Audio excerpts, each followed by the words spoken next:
ये तो सबको शिकवा है कि मस्जिदें तोड़ी जा रही हैं, ये सबको शिकायत है मस्जिदें छिन रही हैं।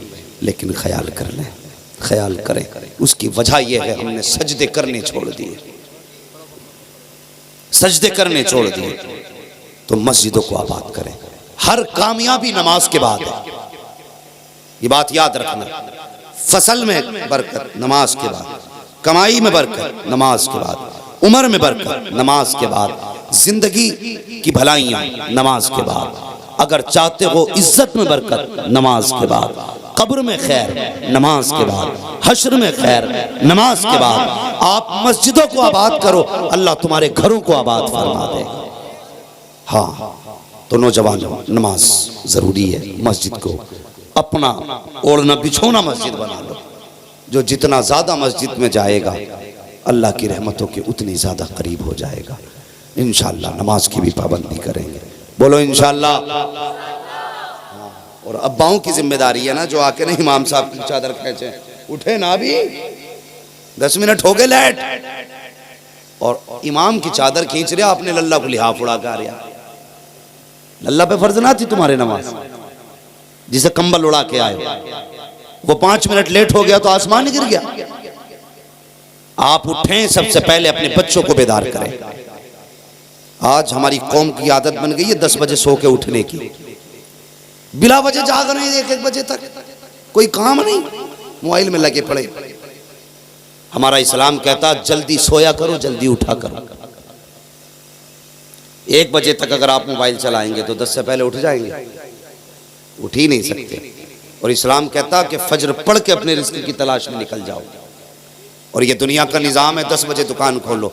इस्लाम ने कह दिया फजर की पढ़ और निकल जा अल्लाह अल्लाह करते हुए। जब तक ये दुकान खोलेंगे तब तक तू अपना रिस्क लेकर के घर वापस आ चुका हो।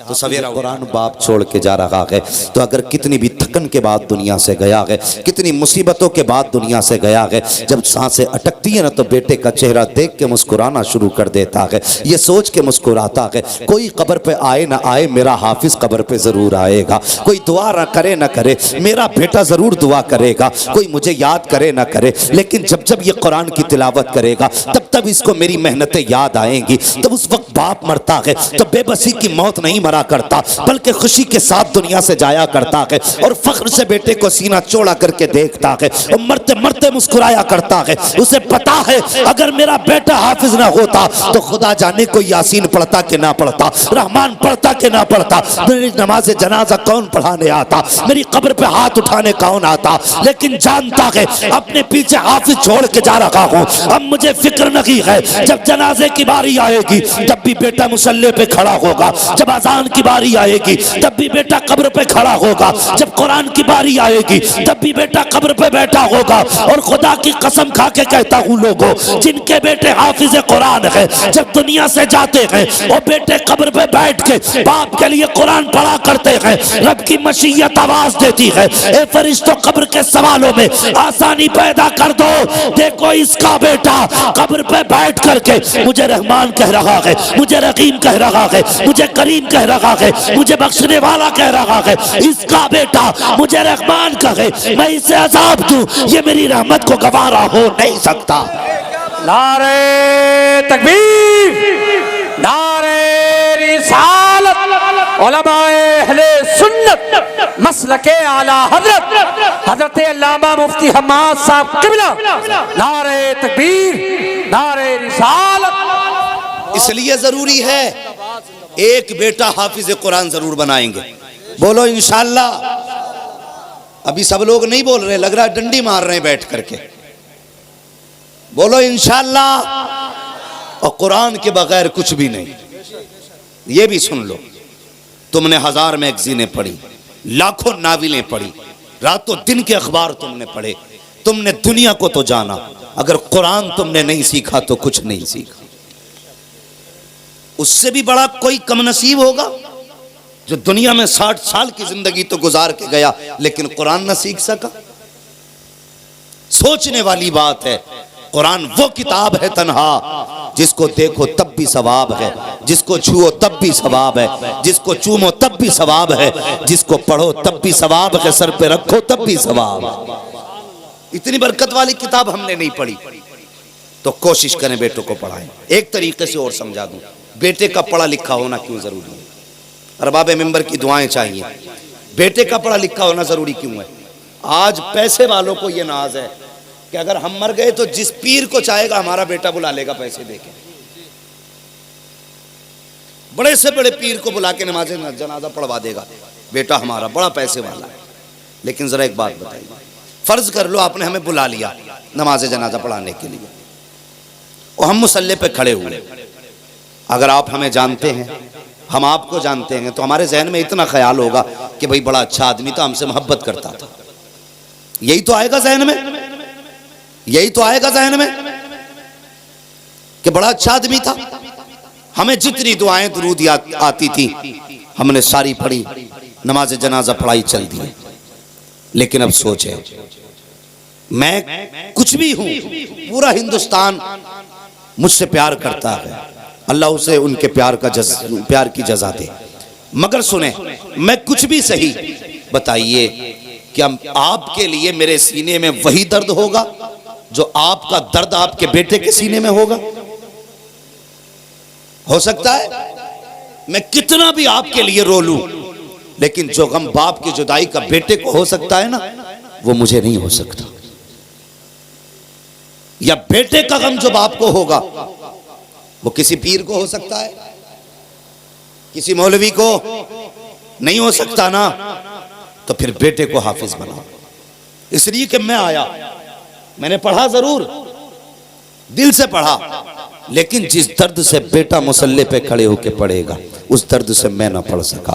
फर्क कितना है, जब बेटा मुसल्ले पे खड़ा होगा, बाप का जनाजा सामने होगा, तो वो देख के आंख में आंसू लाएगा और याद आएगा उसे, ए मेरे मालिक, ये वो जनाजे में लेटा है जिससे कभी मदरसे से मैंने खर्चा मांगा था तो इसने टूटी हुई जूती तो पहनी थी लेकिन कुरान का खर्चा बंद नहीं किया था, खुद तो पैबंद के कपड़े पहनता रहा लेकिन मेरे मदरसे के लिबास में कमी नहीं आने दी थी। ए मेरे मालिक, आज ये वो जनाजे पे लेटा है जिसने कई कई दिन तक बिना नाश्ते के खाना पैसा कमाया लेकिन कभी मेरे खाने के खर्चे में कमी ना आने दी। जब बेटे के सामने बाप की ये कुर्बानियां होंगी तो मुझे बता बेटे की आंख में आंसू होगा कि नहीं, बेटे के आंसुओं से बाल चेहरा तर होगा कि नहीं। और जब कोई भी बंदा रब की बारगाह में आंसू गिराता है तो वो इतना करीम है, इतना करीम है, उसकी शान तो ये है, अगर ना मानने पे आए तो पहाड़ बराबर सोना दे दो, वो तब भी राजी नहीं होता है। और अगर राजी होने पे आ जाए तो दो आंसू कतरे कतरे आंसुओं के गिरा दो, वो दो आंसू देख करके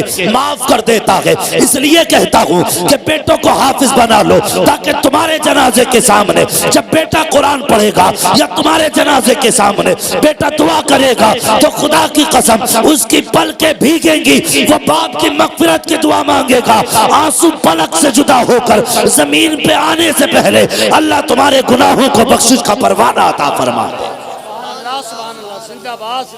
इसलिए जरूरी है बेटों को हाफिज बनाएंगे इंशाअल्लाह। हाँ, बेटे को दीन से जोड़िए। और एक बात और बताऊं, इन पढ़े लिखों के फायदे। आज कई लोग कहते हैं मौलाना औलाद बिल्कुल इज्जत नहीं कर रही, ये बड़ा मसला है, औलाद इज्जत नहीं कर रही। सबसे पहला हमारा सवाल होता है, पढ़ाया क्या था? पढ़ाया क्या था? कि नहीं पढ़ा लिखा लड़का हमारा, क्या पढ़ा है? का एमए पास है।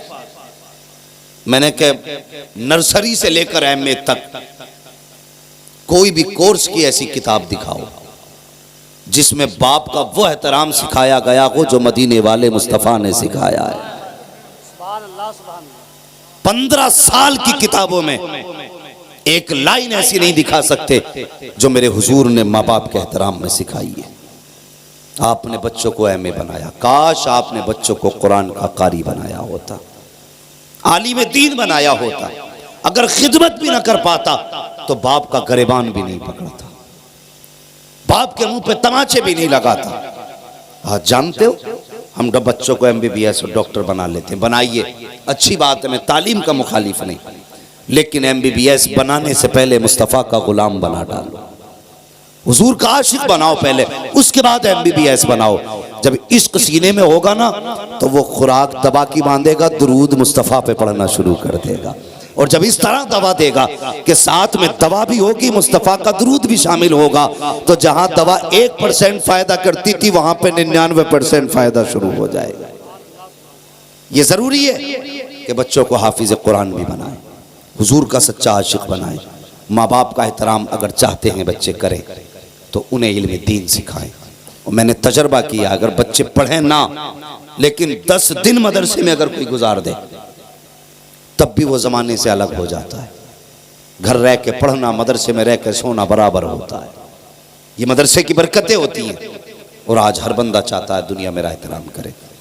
कुछ दिन पहले एक तस्वीर मैंने देखी थी और वो वीडियो बाज़ाब्ता सोशल मीडिया पे डाला गया था। सोशल मीडिया पे एक गरीब एक बाप था ना, तो उससे लोगों ने कहा कि तुम्हारे हालात ऐसे, ये कपड़े पहन रखे हैं, या इतनी गुर्बत में क्यों जिंदगी गुजार रहे हो, बेटे नहीं है? तो जानते हो उस बाप ने क्या कहा था? उसने कहा मेरे 2 बेटे, एक डॉक्टर है दूसरा इंजीनियर है। कहा फिर आप इस कंडीशन में?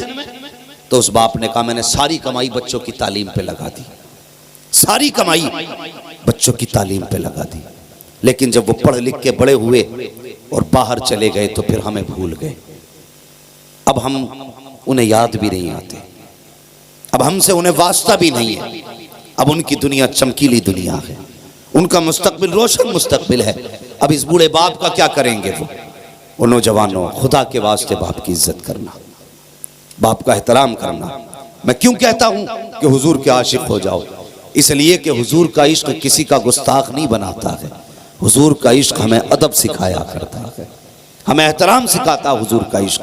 जब हुजूर का इश्क होगा ना तो फिर बाप रोएगा नहीं। जब हुजूर का इश्क होगा तो माँ की आंख में आंसू नहीं आएंगे। जब हुजूर का इश्क होगा तो कोई किसी को तकलीफ नहीं देगा। जब हुजूर का इश्क होगा तो अपने अमाल भी बेहतर होंगे। हुजूर के इश्क की अल्लाह अकबर। आओ तुम एक दास्तान सुनाऊं भाई, कई बार आपने सुना होगा। अल्लाह अकबर, हुजूर के एक चहीते आशिक हैं, हुजूर के लाडले आशिक हैं, खैरुत ताबई हैं, हुजूर को देखा भी नहीं है। अल्लाह अकबर, मगर इश्क इतना है कि जिससे हुजूर का तज़किरा सुनते थे रोना शुरू फरमा दिया करते थे। हुजूर के ऐसे ऐसे आशिक हुए हैं। अल्लाह अकबर। मेरे हुजूर ने फरमाया था मेरे सहाबा तुम्हारे लिए एक खुशखबरी है और बाद वालों के लिए 3 खुशखबरियां हैं। तुम्हारे लिए एक बार मुबारकबादी, लेकिन बाद वालों के लिए 3 मरतबा मुबारकबादी। किस बात पर हुजूर? कहा कि तुम्हें मुबारकबादी इस बात पर है कि तुम मेरे सहाबा हो, तुमने मुझे देख के कलमा पढ़ा, इसलिए एक मुबारकबादी। और बाद वालों को 3 मुबारकबादी। सहाबा कहने लगे या रसूल अल्लाह, ज़माना आपका, हम आपके ज़माने में हैं, हम आपके ज़्यादा करीब हैं, तो ज़्यादा मुबारकबाद के मुस्तहिक तो हम हुए ना, फिर बाद वाले क्यों? तो हुजूर ने फरमाया था बाद वाले मुबारकबाद के लायक इसलिए हैं कि तुमने देख के कलमा पढ़ा है, वो मुझे देखे बगैर कलमा पढ़ लेंगे।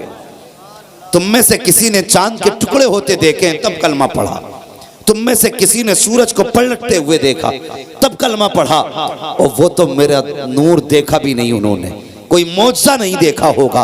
लेकिन कोई आशिक कहेगा हुजूर का इश्क ऐसा था, हुजूर का जलवा ऐसा था कि उसकी कोई मिसाल नहीं थी, तो वो भी साथ में कहने लगेंगे लमियाती नज़ीरो कफ़ी नज़रिन मिसले तो नशुद पैदा जाना, जग राज को ताज तोरे सरसो है तुझको शहेदो सरा जाना। जब कोई हुजूर के जलवों की बात कहेगा तो वो बगैर देखे कहेंगे सरवर कहूँ के मालिको, मौला कहूँ तुझे, बागे खलील का गुले ज़ेबा कहूँ तुझे, तेरे तो वस्फ़ ऐबे तनाकी से है भरी है राखू मेरे शाह, मैं क्या क्या कहूँ तुझे। आका फरमाते हैं तुम देख के कलमा पढ़ते हो, उन्हें मुबारकबाद इसलिए कि वो देख के नहीं बल्कि जो सुनेंगे उसी पे ईमान रखना शुरू कर डाल।